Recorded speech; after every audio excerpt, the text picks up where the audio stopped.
እኔ ስትለኝ ከሌ ከሊት የሚባለው ነው ማንነትን። አሁን ከገባ እኔ የሚለው ኤጎ የሚለው ማንነትን ታሳቢና ዋቢ የሚያደርግ ከሆነ ዮሐንስ ወንጌል ምዕራፍ 14 ቁጥር 28 ላይ ከእኔ አብ ይበልጣል ሲል እኔ የሚለው ማንነትን ታሳቢና ዋቢ ያደረገ ነው ወይስ ምንነትን ታሳቢና ዋቢ ያደረገ ነው? ጥያቄ ይሄ ነው። አዎ ግን ሰው እኔነቱን ሲያወራ ምንነቱን ያጠፋል ወይ?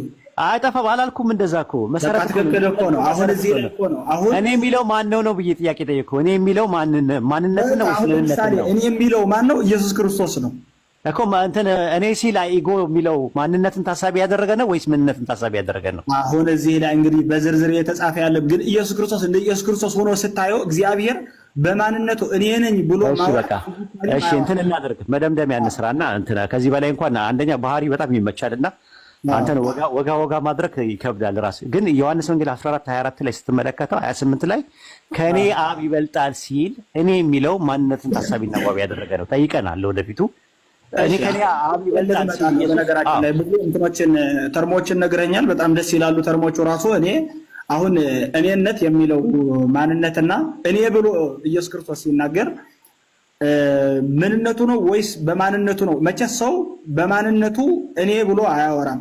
በእኔነቱ ነው እኔ ብሎ የሚያወራው።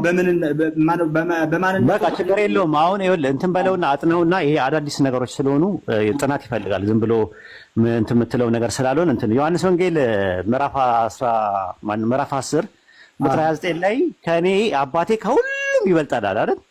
አዎ በሁሉም ይበልጣል ሲል ሁሉ በሚለው ውስጥ ወልድ ይካተታል? ወልድ ምድር እያለ ሁሉ በሚለው ውስጥ አባቴ ከሁሉም ይበልጣል ሲል ሁሉ በሚለው ውስጥ ገላጭ ቅጽል ላይ ወልድና መንፈስ ቅዱስ ይካተታሉ? አይ አይካተቱም። ምክንያቱም ራሱን ያጠቃልላል። ከኔም ራሴ እበልጣለሁ ይላል። በዛም ታይ ነው። አይ ምን ይላል? ከኔ አብ ይበልጣል አለ። አዎ እኮ ስለዚህ ራሱ እኔ የሚለው አይደንቲቲ ሁሉ በሚለው ውስጥ ይካተታል ወይስ አይካተትም? አው እዚህ ሚኒንግ ላይ እንደነገርከኝ ከሆነ እኮ አሁን በነገርከኝ ነው። በነገራችን ላይ እየሄድኩ ያለሁት አሁን ራሱ ልዩነቱን አላውቀውም ነበር። እውነቱ እሺ ዮሐንስ ወንጌል 10:29 ላይ አባቴ ከሁሉም ይበልጣል ሲል ይበልጣልና ያንሳል የሚለው ኦንቶሎጂካል ነው ወይስ ሜታፊዚካል ነው? አረ ፊዚካሊ ነው። ማን ነው ከሁሉም ይበልጣል ሲል መብለጡም ኦንቶ ፊዚካል እና ሜታፊዚካል እነሱ ማለት ፈንክሽናል ነው ኦንቶሎጂካል ነው? እሺ አይ የባህሪ መበላለጥ አይደለም ነው። በቃ እኔም ማቀው ፈንክሽናል ነው ወይ? ከሁሉም ይበልጣል ሲል አብ ከሁሉም ፍጥረት የሚበልጠው በምንድን ነው? ኦንቶሎጂካል ነው ወይስ ፈንክሽናል ነው የሚበልጠው? እኮ ፈንክሽናል ከሆነ ነው እንጂ እየነገርከኝ ባለው እኔ